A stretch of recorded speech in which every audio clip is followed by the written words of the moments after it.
Chapter 5. Go! Boca looked at Jack and grinned.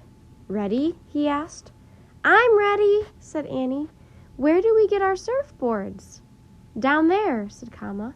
She pointed to a rocky path that led to the beach. Let's go, said Annie. Annie, Boca, and Kama started down the path. Jack followed, moving slowly and carefully. When he stepped onto the beach, Jack slipped off his shoes. He dug his toes into the dry, warm sand. It felt as soft as silk. Actually, I wouldn't mind just taking a walk on the beach, he said to the others. But no one seemed to hear. They had all walked over to a row of wooden surfboards propped against the rocks. Boca picked out a long board and lugged it over to Jack. For you, he said. Jack took the board and looked up at it. It was as tall as his dad. Isn't this a little big for me? He asked. Boca shook his head. He chose a board for Annie. Then he and Kama grabbed a couple for themselves. Jack took a deep breath. I'd like to read a little about surfing first, he said.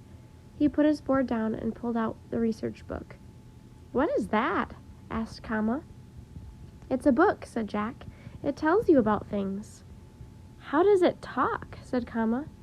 It doesn't talk, said Annie. You read it. Kama looked confused. Jack, forget the book now, Annie said.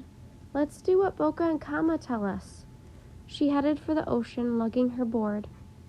Jack sighed and put the book away. He left his pack in the sand, picked up his board, and followed the others. They all stopped at the edge of the water. First we need to get past the breaking waves, said Kama. Then we'll show you what to do next. Together they waded into the cool, shallow water. The waves don't seem all that big, Jack thought hopefully. But as he waded deeper into the ocean, the breaking waves began to look bigger and bigger. When the first wave hit him, Jack leaned against it, lifting his board. He nearly fell over.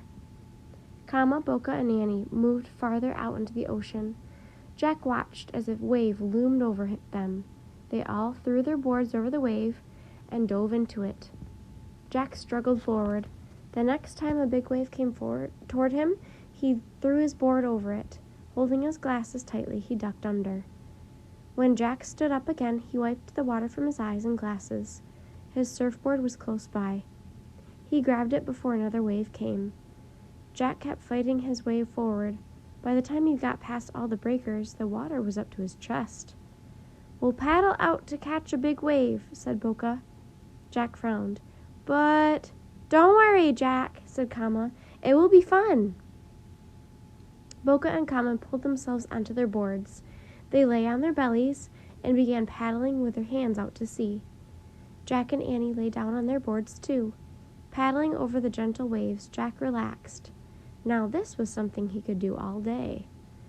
When I say go, paddle fast back toward the shore, said Kama. When do we stand up, said Annie. When you start toward the shore, said Boca. Stand up with one foot forward. Stretch out your arms to keep your balance. But don't try to stand up the very first time, said Kama. Just ride your board on your belly. I see one coming now, said Boca. Wait, said Jack. Everything was happening too fast. He had questions. Go, Kama shouted. Jack saw a big wave rolling toward them. Before he knew it, Boca, Kama, and Annie were paddling quickly toward the shore. Jack paddled like crazy to keep up. Suddenly, the wave lifted him and swept him forward. Jack zoomed toward the shore with amazing speed. Out of the corner of his eye, he saw Boca and Kama and Annie all standing up. Jack wanted to be like them. In a flash, he went up on his knees. He put his left foot forward and stood up. For 1 second, he felt like a soaring bird. Then he lost his balance. Jack fell into the water, grabbing his glasses just in time. The wave crashed down on top of him. Water filled his mouth and went up his nose. His board and his leg were swept away. Jack twisted and turned in the churning water.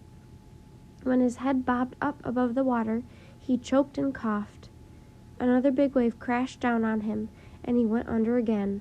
When he came up, he plunged forward, desperately trying to get to shore. Again and again, Jack was thrown down and slammed by breaking waves. But each time, he got up and hurled himself closer to shore. Finally, Jack dragged himself out of the ocean. Feeling bruised and battered, he fell onto the sand.